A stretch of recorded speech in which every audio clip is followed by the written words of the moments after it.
Hi there. Hope you're having a good work week so far. Kind of looking at the pattern right now going into next week. Here we go into another bout of showery weather with a system that's currently in the southwestern United States. You can see way out ahead of it severe weather unfolding across Louisiana and Mississippi. It's actually, I think, winding down now. It started up over Texas earlier today and it's made its way east again.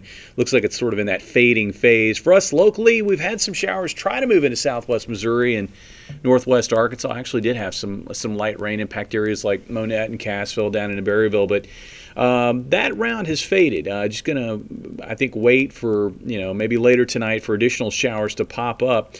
The core behind the wetter pattern that we're going to find the next couple of days is actually located back in New Mexico. And the path of that storm is going to be out of New Mexico into Kansas, and then it's going to drop back toward the southeast into Arkansas.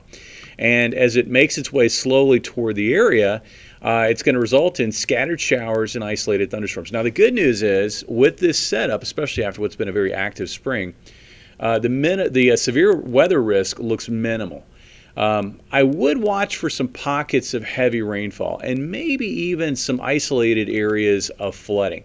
Now, getting back to the severe weather risk, I think for the bulk of the day on Wednesday, no real severe weather concerns. But it looks like during the afternoon, we may try to clear things out a little bit over southwest Missouri and northwest Arkansas. And with some peaks of sunshine there, may get a bit warmer. There's also going to be the cold air associated with the upper level system, so all that's going to add up to a bit more instability in those areas.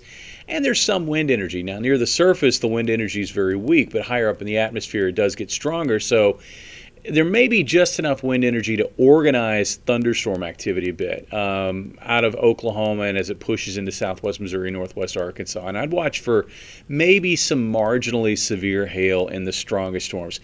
That would be late tomorrow afternoon into the overnight, and then we could do it again on Thursday, mainly along and south of the state line. Now, the rainfall risk is going to be more widespread.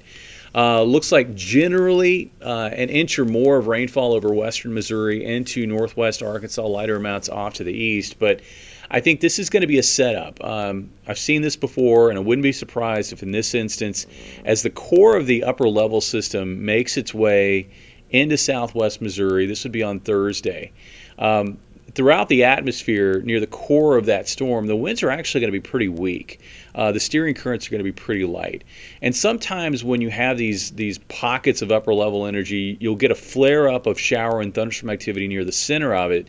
And because the steering currents are light, the rain doesn't move very much, and it can lead to some localized areas of flooding. So I think that could be a concern as we get into Thursday. It's something I'm certainly going to watch for. Absolutely have those umbrellas handy. Rain chances are going to remain high Wednesday, Thursday. It looks like Thursday night the rain chance will start to wind down. I think by Friday we may still have some lingering showers in northern Arkansas, but it will be on the way out. And I think we're going to see a mostly dry weekend. I think Saturday is going to be dry. And Sunday, I think most areas will stay dry. Now, this storm that's going to impact our area over the next few days, watch what happens. As it moves out of the southwest and moves through our area, it'll sort of pinch off once again and then drop down into Texas and Louisiana.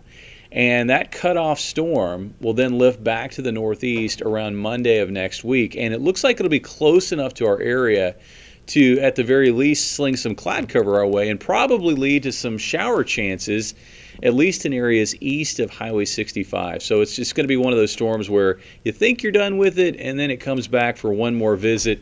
You can see once we get past Monday of next week, we're back to dry conditions for Tuesday and warming up. In fact, the longer range pattern looks very warm next week. I think Tuesday will be the beginning of a stretch of 80-degree highs. The overnights will be warmer. We're going to probably have to use that AC again. And toward the end of the week, I'm going to be watching for the possibility of some stronger storms. Looks like we get back into a pattern as a trough tries to settle into the west, where we may see a risk of some strong to severe storms toward the end of next week. We're still a long ways out from that, but the overall pattern, doesn't matter what model you look at, tends to support at least an episode or two in there at the end of next week going into that following weekend. So that's the very latest. Again, watching for a showery stretch of weather over the next couple of days, and we'll continue to update you on what to expect out of that. Hopefully severe weather chances stay to a minimum, and the rainfall is not overly heavy in any one spot.